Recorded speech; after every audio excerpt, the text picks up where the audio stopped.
In our nation's 246-year history, there has never been an individual who is a greater threat to our republic than Donald Trump. He tried to steal the last election using lies and violence to keep himself in power after the voters had rejected him. He is a coward. A real man wouldn't lie to his supporters.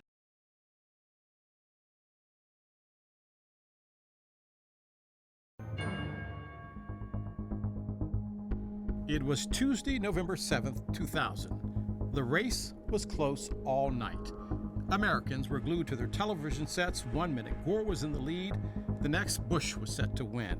But soon, one fact became crystal clear. The election came down to whoever would win the most votes in the state of Florida.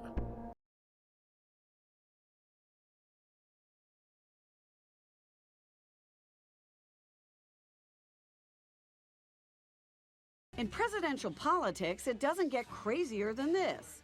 A too close to call election, a tie in the key battleground state of Florida, where the governor is the little brother of the Republican candidate. We thought it would be close. Never in my wildest dreams did I ever imagine it would be this close. If you own the system, which the governor at the time, Bush, owned, you generally will win. They didn't do anything criminal or anything inappropriate. But as I said, I think if the Democrats had control the governorship and basically control the state, no doubt in my mind those calls would have been made for the Democrat. Jeb was sort of the wizard behind the curtain. Well, he's the governor of the state. Yeah. And there was chaos as a result of an election in his state. No major law firm in Florida would work for Al Gore. Even Democratic.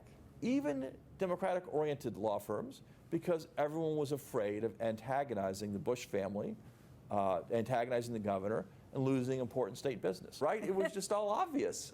It turned out that the name of the governor of the state of Florida was the same name as the name of the person we were running against, you know? And so nothing had to be said. And I'm not saying that Governor Bush did anything wrong. I don't believe he did. I want to be clear about that. But it wasn't a fair process. It wasn't a neutral process. It was a process that was rigged against us. This morning brings news from Florida that the final vote count there shows that Secretary Cheney and I have carried the state of Florida. And if that result is confirmed in an automatic recount, as we expect it to be, that we have won the election. I want to assure them that should the election go the way that we think it will, that I will work hard to earn their confidence. Historic moment, and it's going to be resolved in a quick way. I'm confident that the Secretary and I will become the President-elect and the Vice President-elect in short order. The tug-of-war for the presidency is now down to the most local of politics. Counties in Florida, precincts in Florida, where the recount has begun. 5A11 is a vote for Gore.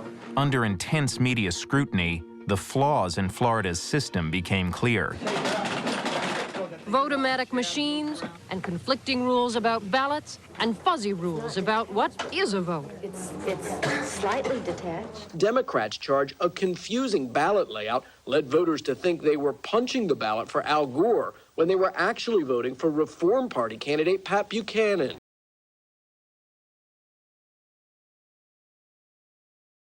It is a ballot that was approved by an elected Democratic official. And hey, guess what? There were no complaints until after the election. As both campaigns launched lawsuits over the disputed results, accusations of partisanship fueled the tension. What I think people didn't realize before 2000 is that the people running the elections had a huge stake in the outcome. Jeb Bush was highly active, hustling in every way to set the stage for the recount because he knew there would be a recount. In the middle of the night, on election night, his legal counsel stepped down as legal counsel for the governor's office and went to work for the Bush campaign, as did a number of other aides in his office, key aides who moved over instantaneously to the Bush campaign. While each campaign battled it out in court, the recounts dragged on. But there were, and still are, questions about how complete this mandatory recount really was. A lot of counties just kept their original numbers or just double-checked one machine to make sure one machine didn't work. Even with this partial recount, George Bush's lead started to shrink. After the machine recount, officials revealed that thousands of ballots did not register a vote for president at all.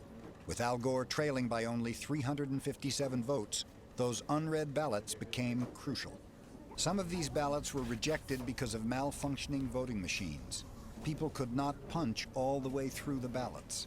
Other ballots were rejected because some counties had confusing ballot designs, like the infamous butterfly ballot in Palm Beach County. Although the machines could not read these ballots, very often the voter's intention could be determined by manual examination.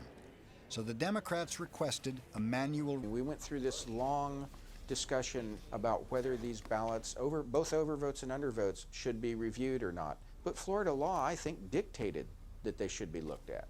But the Republicans began to advance the idea that there was something wrong with manual recounts. The state of Texas recently enacted a law signed by Governor Bush providing for a hand count as the best way to reach an accurate result in certain disputed situations. They were completely mocking the idea of hand recounts when, in fact, George Bush, as governor of Texas in 1997, had signed one of the most liberal hand recount laws that exists into law. Basically the same law that they were mocking in Florida. 36 days after the election, the U.S. Supreme Court brought everything to a halt. It does appear quite clear that George W. Bush, the eldest son of a former president, is going to be the president-elect of this country with the 25 electoral votes from Florida. The court declared that the recounts violated the 14th Amendment's Equal Protection Clause because there was no uniform standard for counting all ballots. Good morning.